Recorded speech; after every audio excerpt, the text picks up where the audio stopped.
Pessoal, hoje eu vou tentar me aventurar nessas tecnologias, vamos ver se dá certo, né? Se de repente tiver algum aluno novo, eu sou a professora Karen, de ensino religioso, e a gente vai dar sequência aqui nas nossas aulas. Vocês devem ter percebido que o tema das nossas aulas sempre está em volta de uma mesma coisa, né? Que são os textos sagrados.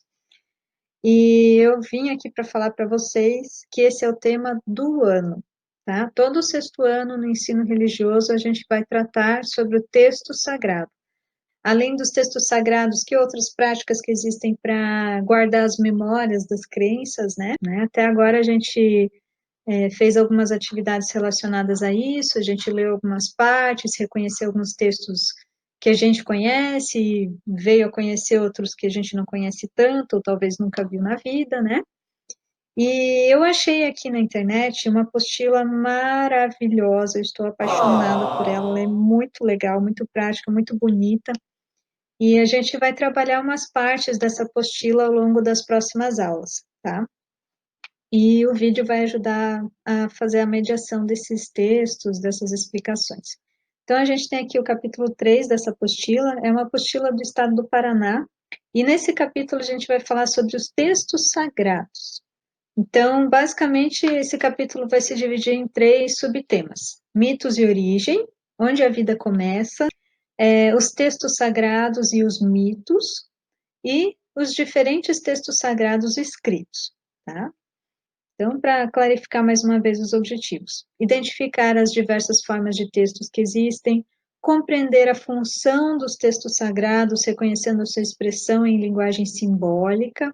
A gente sabe que a linguagem é símbolo, tanto aquilo que a gente fala, quanto o desenho da letra, ou até mesmo os traços mais pictóricos, né, os próprios desenhos mesmo, são símbolos, eles representam alguma coisa, tá? Conhecer o nome dos livros sagrados, bem como alguns ensinamentos por eles veiculados, relacionando-os à tradição religiosa a que pertencem. A aula de hoje é mitos de origem, onde a vida começa. Bom, então nós vamos falar de mito. Quem que a gente vai falar então? Do Bolsonaro? Tá que não. Não vamos falar do Bolsonaro. Mas eu queria lembrar disso aí, porque o tempo todo, né, a gente escuta por aí, mito, não sei o que lá, Bolsonaro é isso. Você já parou para pensar, tá, mas o que que tem a ver, né? Por que mito? O que que é o mito, afinal de contas? Pois é. Então a gente vai descobrir hoje o que que é mito, do ponto de vista científico. Quando a gente chama Bolsonaro de mito, isso vem do senso comum, ou seja, da forma que as pessoas falam no dia a dia, não é baseado num fundamento científico, tá? A gente vai entender o que que é mito dentro da ciência das religiões, que é algo bem diferente do que a gente está acostumado com o dia a dia. Mito também não é uma mentira, não é algo falso. Então, continuando aqui. O que são mitos, para que eles servem? Mito é mesmo uma lenda? É a mesma coisa? Será? Os mitos de origem são histórias simbólicas que narram acontecimentos de um passado distante. Eles dão sentido à vida no presente, pois explicam como o mundo e todos os seres passaram a existir. Tá? Então, isso é mito. Mito é quando explica a origem de algo que está muito lá atrás do tempo. Os mitos se relacionam com a vida social, a religiosidade, o modo de pensar de cada povo. Eles expressam maneiras diferentes de compreender o surgimento do universo, da vida, da humanidade e do planeta onde vivemos. Os mitos fazem parte da cultura e da religião de todos os povos. Desde os tempos mais remotos, eles são, certamente, o primeiro recurso de linguagem simbólica utilizada pelos seres humanos com o propósito de explicar a realidade. Trata-se de uma linguagem poética e intuitiva que vai além da lógica racional. Os mitos de origem são uma tentativa de explicar por meio de o surgimento de todas as coisas, tá? Então, o mito para a ciência da religião é a forma de contar como tudo começou. Qual será a diferença entre mito, lenda, conto e fábula? São 4 coisas diferentes. Vamos entender o que são? Mitos são narrativas sobre a origem do mundo, dos homens, das coisas por meio das relações entre deuses e forças sobrenaturais, cuja ação aconteceu quando o mundo foi formado, o princípio. Tá? Então, isso é mito. Mito é a história que conta de onde todas as coisas e seres vêm. Isso é mito, tá bom? Ou seja, o mito é, com frequência, a narrativa sobre o tempo, onde tudo foi criado e sempre é objeto de crença. Por exemplo, a Gênese, né, a cosmovisão indígena e africana.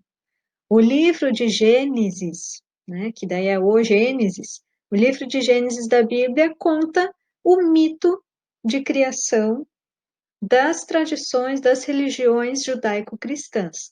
Tá? Tanto judeus quanto cristãos compartilham dessa mesma origem. O mito também é uma narração que explica os fatos da realidade, os fenômenos da natureza, eles são bastante simbólicos, suas histórias são carregadas de metáforas. Neles aparecem deuses, seres sobrenaturais, heroínas, heróis, etc. O mito nos fornece mensagens profundas sobre nossa experiência humana.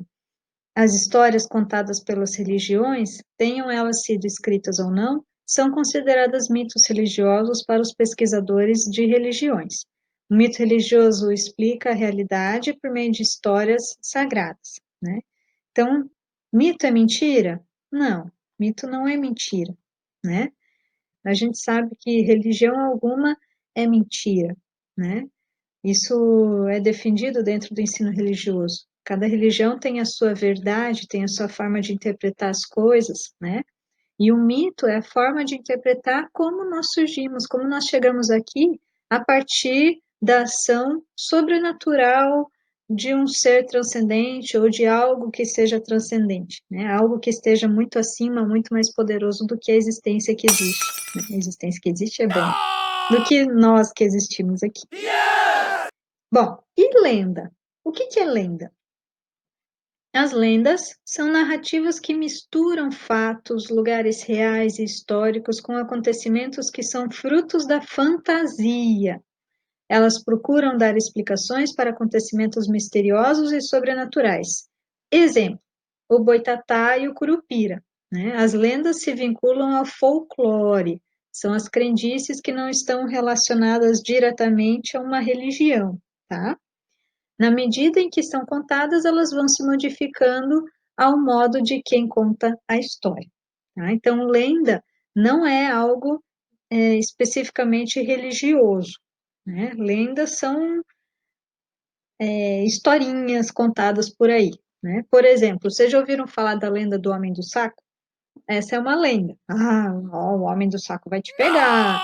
Obedece, tá, não sei o que lá, senão o homem do saco vai te pegar. E daí a gente fica, né? Eu não sei se vocês passaram por isso na infância de vocês, né? Mas a Pro é já bem mais velhinha, talvez os pais de vocês vão saber dizer. Perguntem para eles, né?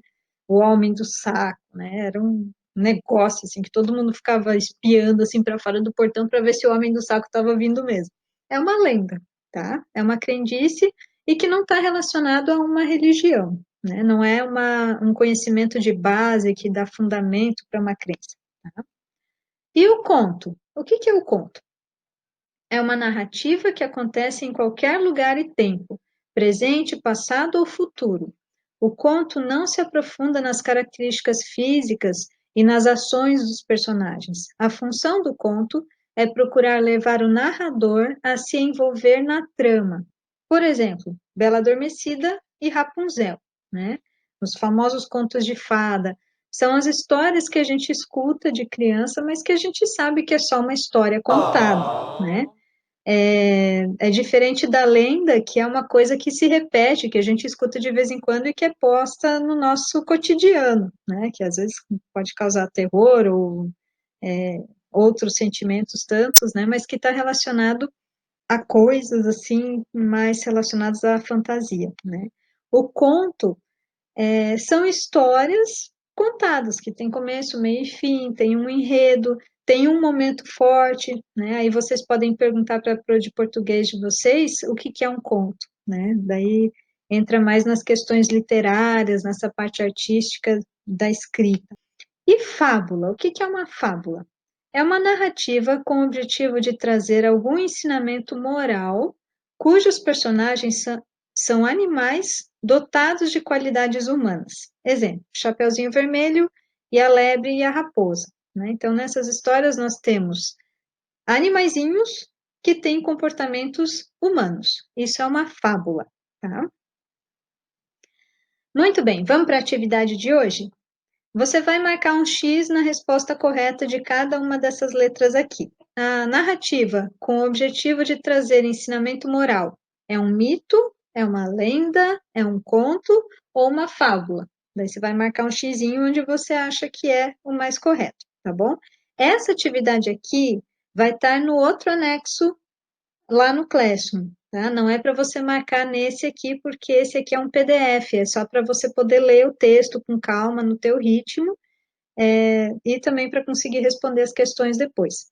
Essas mesmas questões estão no outro documento, que está em formato documentos Google, né, que vocês já estão habituados a responder as minhas questões, aí vocês vão lá e respondem, depois clicam em entregar para mim, tá bom? Próxima aula, então, a gente continua. Um beijo e até a próxima!